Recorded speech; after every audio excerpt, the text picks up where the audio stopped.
말씀은 출애굽기 10장 7절에서 11절 말씀을 근거로 하나님의 영광이 나타나는 방법 두 번째 시간으로 말씀을 증거하겠습니다. 하나님 나라를 향하여 출애굽기 강의 43번째 시간입니다.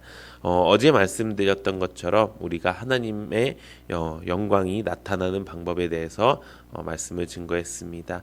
어제 말씀은 모세가 저희 바로에게 메뚜기 재앙이 시작될 것을 경고하는 메시지였습니다. 이것을 통해서 하나님께서 원하시는 것이 무엇이냐? 바로 하나님이 누구인지, 하나님이 어떤 능력을 갖고 계신 분인지 알기 위한 말씀이었습니다.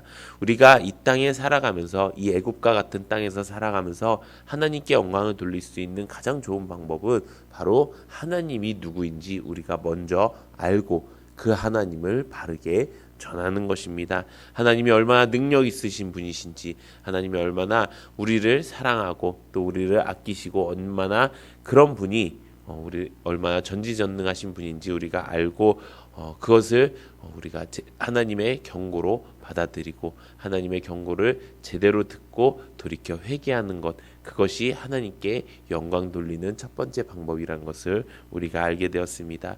그런데 그것을 봤을 때 세상 사람들의 반응은 어떻습니까? 어떤 사람들은 그 말씀을 듣고 돌이켜 회개하는 사람들이 있을 것이고요. 어떤 사람들은 그 말씀을 들어도 여전히 자기 고집대로, 여전히 그 자기 생각대로 말하는 사람들이 있을 것입니다. 오늘 본문 말씀이 바로 그 내용입니다. 바로가 그 말을 들었음에도 불구하고 아직도 내 고집, 아직도 내 생각대로 말하는 장면이 있습니다. 이 장면을 통해서 우리가 어떻게 하나님께 영광 돌려야 될지 그 두 번째 시간으로 말씀을 증거하도록 하겠습니다. 모세의 이 경고를 들은 바로와 바로의 신하들은 이제 분열하기 시작했습니다. 바로의 신하들이 먼저 모세에게 대항하기 시작합니다. 그들은 바로에게 모세가 선포한 이 메뚜기 재앙이 닥치기 전에 모세가 전한 하나님의 명령을 따를 것을 왕에게 촉구합니다. 본문 7절에 보면 바로의 신하들이 그에게 말하되 어느 때까지 이 사람이 우리의 함정이 되리이까? 그 사람들을 보내어 그들의 하나님 여호와를 섬기게 하소서. 왕은 아직도 애굽이 망한 줄을 알지 못하시나이까 하고라고 말씀하고 있습니다. 이 신하들은 이미 애굽이 망했다, 이미 하늘이 버렸다, 이미 신이 우리를 심판하고 있다라고 말하면서 왕에게 대드는 말까지 하기 시작합니다. 이렇게 한 나라의 왕에게 그렇게 할 수 있는 신하는 많지 않습니다. 그런데 이들의 고통이 얼마나 심했으면 이들이 대놓고 애굽이 망했습니다, 당신의 나라가 망했습니다, 우리의 나라가 망했습니다 라고 말하고 있는 것입니다.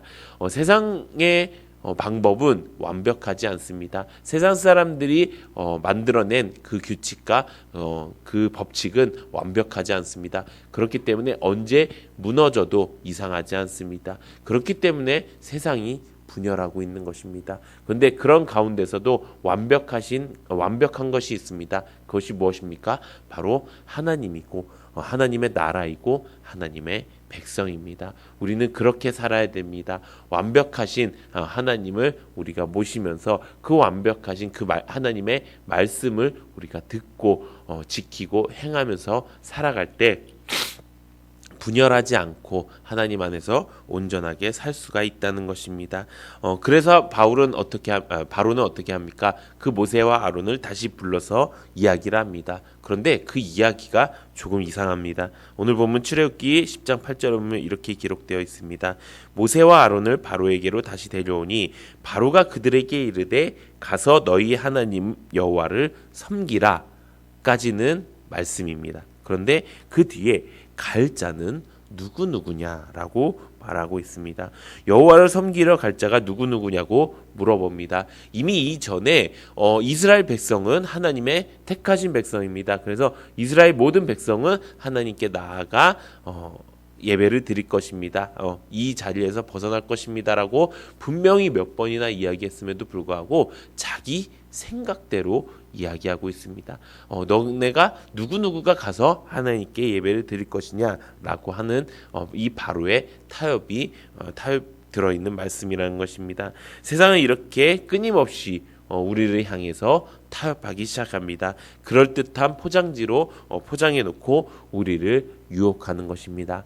여기서 하나님께 우리가 영광 돌릴 수 있는 첫 번째 방법이 이 말씀 속에 있습니다. 그것은 바로 우리가 이 겉만 그럴싸한 이 포장지, 세상이 만들어낸 이 유혹을 우리가 벗어내고 타협하지 않는 것입니다. 그것이 우리가 하나님께 영광 돌리는 방법이고 하나님의 백성답게 사는 것입니다. 세상 사람들은 우리에게 끊임없이 이야기합니다. 이것이 상식이야. 이것이 맞는 거야. 이렇게 하는 게 더 낫지 않겠어? 라고 이야기합니다. 하지만 우리에게 상식이 무엇이고 우리에게 더 나은 것이 무엇이고 우리에게 더 좋은 것이 무엇입니까? 바로 하나님의 말씀대로 행하는 것이 우리에게 더 좋은 것입니다. 그런데 세상 사람들은 이게 더 현명한 거야, 저게 더 현명한 거야 라고 우리에게 타협한다는 것입니다. 그렇게 살지 않을 수 있도록 우리가 하나님의 말씀으로 분별하고 하나님의 말씀으로 우리가 하나님의 말씀만으로 살아갈 수 있는 우리 성도님들 되시기를 바랍니다. 그런 바로의 타협에 모세는 이렇게 대답합니다. 출애굽기 10장 9절에 보면 모세가 이르되 우리가 여호와 앞에 절기를 지킬 것인즉 우리가 남녀노소와 양과 소를 데리고 가겠나이다. 아멘. 이렇게 이야기하죠. 원래 모세는 어떤 사람이었죠? 두려움이 많은 사람이었어요. 모세가 처음 바로 앞에 섰을 때까지만 해도 두려움이 굉장히 많았어요. 근데 지금 어떻게 얘기하죠? 하나님의 말씀을 바르게 전하고 있다는 거예요. 어떻게 이렇게 모세가 바뀌게 되었을까요? 그것은 이 앞전에 있었던 하나님의 능력을 경험했기 때문에 모세는 하나님의 말씀을 온전하게 전할 수 있었다는 것입니다. 모세에게 우리 주일날 말씀처럼 합토가 일어났기 때문에 모세는 담대하게 하나님의 말씀을 전할 수 있게 되었다는 것입니다. 여기서 하나님께 영광이 나타나는 두 번째 방법이 이 말씀 속에 있습니다. 그것은 바로 하나님의 말씀대로 전하는 것입니다. 우리는 때로 상황에 따라서, 사람에 따라서, 또 환경에 따라서 말을 바꾸기도 합니다. 어쩌면 조금 돌려서 말하는 것이 더 지혜롭다고 생각합니다. 하지만 이 땅에서 가장 지혜로운 말은 무엇일까요? 그것은 바로 하나님의 말씀입니다. 하나님의 말씀만큼 지혜로운 말은 없습니다. 그 말 그대로 전하면 되는 것입니다. 성령이 우리에게 말씀하시는 대로 전하면 되는 것입니다. 말씀에 이렇게 기록되어 있습니다. 누가복음 12장 11절에서 12절을 보면 사람이 너희를 회당이나 위정자나 권세 있는 자 앞에 끌고 가거든 어떻게 무엇으로 대답하며 무엇으로 말할까 염려하지 말라. 마땅히 할 말을 성령이 곧 그때 너희에게 가르치시리라 하시니라. 아멘. 이것이 무엇입니까? 이 앞에 회당이나 위정자나 권세자 있는 자 앞에 끌고 가거든. 끌고 간다는 것이 무엇입니까? 잡혀간다는 거예요. 내가 위기 가운데 빠졌다는 거예요. 내가 이런 나의 생사를 주관할 수 있는 그 사람에게 내가 끌려갔을 때도 너가 정신만 차리면 호랑이 굴에 잡혀가도 정신만 차리면 사는 것처럼 너가 정신만 차리면 성령님이 너가 할 말을 가르치시리라 말씀하고 있는 것입니다. 우리가 이 세상 가운데서 그런 위기에 처할 때도 있습니다. 하지만 그렇지 않다고 하더라도 성령 하나님께서는 우리가 할 말을 가르쳐 주시는 것입니다. 무엇을 통해서? 말씀을 통해서. 무엇을 통해서? 이 말씀을 듣고 보고 지킬 수 있게 하는 교회를 통해서 우리에게 할 말을 가르쳐 주신다는 것입니다. 우리가 이렇게 하나님의 말을 온전하게 전하는 우리 모두가 되기를 소망합니다. 우리가 성령이 가르치는 말을 해야 합니다. 그렇게 하기 위해서 가장 중요한 것이 무엇입니까? 바로 우리 안에 확신이 있는 믿음이 있어야 되는 것입니다. 게네사렛 사람들이 예수님이 왔다고 했을 때 가장 먼저 한 것이 예수님을 알아보는 것이었습니다. 그 다음에 한 것이 무엇입니까? 사람들에게 예수님이 왔으니 다 나와갖고 병고침을 입으십시오 라고 말하는 것이었습니다. 예수님이 오시면 병고침을 받는다라는 그 상식이 있었고 그 지식이 있었고 그것이 당연하게 여겨졌기 때문에 어떻게 합니까? 확신 있는 믿음으로 담대하게 말하는 것입니다. 예수가 오셨으니 여러분들이 나와서 예수를 만나고 예수님께 나음을 입으십시오 라고 말하는 것입니다. 우리에게 그 믿음이 있다면 모세에게 7번의 재앙을 통해서 하나님의 능력을 만났던 것처럼 우리에게 그 믿음이 있다면 우리가 어디를 가나 어느 곳에 가나 하나님의 말씀을 전할 수 있는 그런 사람이 되고 또 그것이 하나님께 영광을 돌리는 방법인 줄로 믿습니다. 그렇게 모세가 이야기하자 바로가 어떻게 반응합니까? 출애굽기 10장 10절 11절에 보면 이렇게 기록되어 있습니다.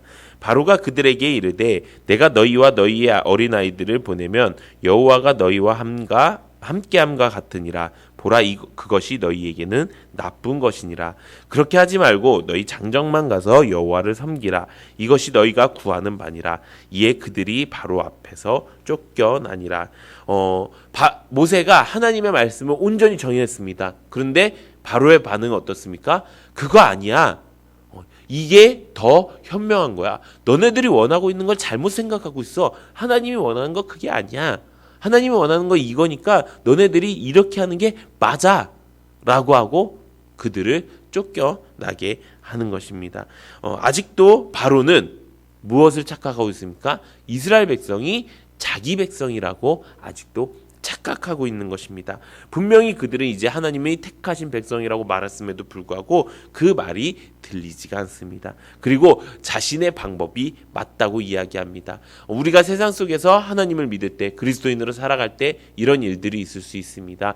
아니 지금 교회 간다고 해서 그렇게 안 간다고 해서 하나님이 그렇게 너를 막 못 살게 굴거나 벌하거나 천국에 못 가거나 이런 일이 벌어지지 않아. 하나님은 사랑의 하나님이기 때문에 너가 지금 좀 참는다고 해서 오히려 너가 지금 교회 가는 게 더 안 좋은 거야. 너가 너의 몸을 잘 지켜서 하나님께 건강한 모습으로 하나님께 예배드려야지. 이런 식으로 세상 사람들은 말할 수 있다는 것입니다. 아니 하나님 믿는다고 말하는 사람들까지도 그렇게 말할 수 있다는 것입니다. 어떻게 보면 그것이 굉장히 일리 있는 것처럼 보입니다. 그런데 조금만 더 깊게 생각해 본다면 정말 하나님이 우리에게 그렇게 말씀하실까라는 의문이 드는 것입니다. 그것이 바로 분별입니다. 좋은 말 같습니다. 맞는 말 같아요. 코로나 걸리면 교회 나오지 말아야지. 왜냐하면 교회에서 하나님을 만나기 위해서 모인 사람들에게 너가 피해를 주는 거 아니야? 라고 하는 것이 맞아. 그렇지. 라고 생각할 수 있습니다. 그런데 그것이 맞는 말입니까? 틀린 말이라는 것입니다. 진짜 내가 코로나에 걸려갖고 내가 진짜 위기에 빠졌어. 그리고 내가 내 사람들에게 감염시킬까 걱정돼. 솔직히 말해서 코로나의 그 병증보다 그것을 옮길 수 있다는 그 두려움이 더 큰 것입니다. 그래서 그 두려움 때문에 내가 그러면 안 되지. 내가 하나님을 만나러 온 그 사람들에게 피해를 주면 안 되지 라고 하는 그 생각 때문에 우리가 바르게 분별하지 못하고 있었다는 것입니다. 그런데 우리가 말씀을 통해서 무엇을 깨달았습니까? 예수 앞에 나오면 다 낫는 것입니다. 그것이 2000년 전에만 있었던 일이 아닙니다. 만약에 그것이 옛날에만 있었던 그때는 그 시절엔 그럴 수 있겠지요. 예수님이 나타나셨으니까요 라고 하는 사람들은 그때 그 지금은 신앙을 가진 게 아니라 종교를 가진 것 뿐입니다. 그 사람은 부처를 믿어도 다른 종교를 믿어도 똑같이 신앙생활하는 사람들인 것입니다. 진짜 믿음은 무엇입니까? 그 2000년 전에 오신 그 병을 낫게 해주신 그 예수님이 지금 나와 함께 하시고 나와 동일하시고 그 능력이 지금 내 앞에 있어서 내가 예수님의 몸된 교회에 나왔을 때 내가 이 병고침을 받을 수 있습니다. 그 병고침을 받으면 어떻게 됩니까? 당연히 전염될 수 있는 확률이 없어지는 것입니다. 내가 전염할 수 있는 방법도 없어지는 것입니다. 나는 병고침을 받을 수 있는데 혹시 누구한테 피해가 될까 봐요. 그건요 반만 믿는 거예요. 예수님이 나를 낫게 하실 것은 믿습니다. 그런데 내가 만약에 전염시키면 어떻게 하나요? 라고 하는 것은요 반만 믿는 거예요. 반만 믿는 건요 믿지 않는 것과 마찬가지라는 거예요. 사랑하는 성도 여러분, 우리가 진짜 믿어야 될 것, 우리가 진짜 분별해야 될 것은 세상 사람들의 말이 얼마나 잘못되어 있는가, 세상 사람들의 말이 얼마나 상식에서 벗어난 말인가. 우리 하나님 믿는 사람들은 하나님의 법대로 살아야 되는데 그 법에서 얼마나 위배되는 말을 하고 있는가, 그것을 우리가 점검해 봐야 된다는 것입니다. 그것이 우리가 하나님께 영광 돌리는 세 번째 방법입니다. 우리가 세상 사람들이 주는 말 혹은 하나님을 믿는다고 말하는 사람들까지도 하는 말들에 대해서 저게 잘못된 말이구나 라고 분별할 수 있는 것, 그것이 하나님께서 우리에게 주신 그 영광을 나타나는 방법인 줄로 믿습니다. 말씀을 정리하겠습니다. 우리가 하나님 앞에 세상 사람들을 만날 때 우리가 하나님께 영광을 돌릴 수 있는 방법은 바로 세상과 타협하지 않는 것입니다. 하나님이 말씀하신 그 길로만 가는 것입니다. 또 하나님의 말씀을 바로 전하는 것입니다. 세상 사람들이 뭐라고 하던, 세상 사람들이 그런 지혜로운 말이 아니야 라고 이야기하더라도 하나님의 말씀은 지혜롭지 않을 수가 없습니다. 하나님의 말씀을 그대로 전하는 우리가 되기 원합니다. 또 마지막으로 우리가 듣는 그 모든 말을 우리가 분별할 수 있는 것이 바로 하나님의 말씀, 하나님께 영광을 돌리는 것입니다. 우리가 이렇게 신앙생활하는 우리 모두가 되기를 소망합니다. 그렇게 우리가 하나님께 온전히 바로 서기 원합니다. 우리가 믿음이 있으면요, 그 믿음이 보여지게 되고요, 그 보여지는 믿음을 통해서 하나님은 우리에게 능력을 보여주십니다. 내 믿음이 크도다. 내가 이만한 믿음을 보지 못하였느니라. 이것이 바로 하나님의, 예수님의 말씀이었습니다. 그것처럼 우리가 예수님과 함께 살고 있다면 그 믿음을 보이는 삶을 사십시오. 그럴 때 하나님께서 우리에게 찾아온 그 수많은 문제와 아픔과 고통들을 다 낫게 해주실 것입니다. 이 믿음을 가지고 오늘도 살아가시는 여러분들 되시기를 예수님의 이름으로 축원합니다.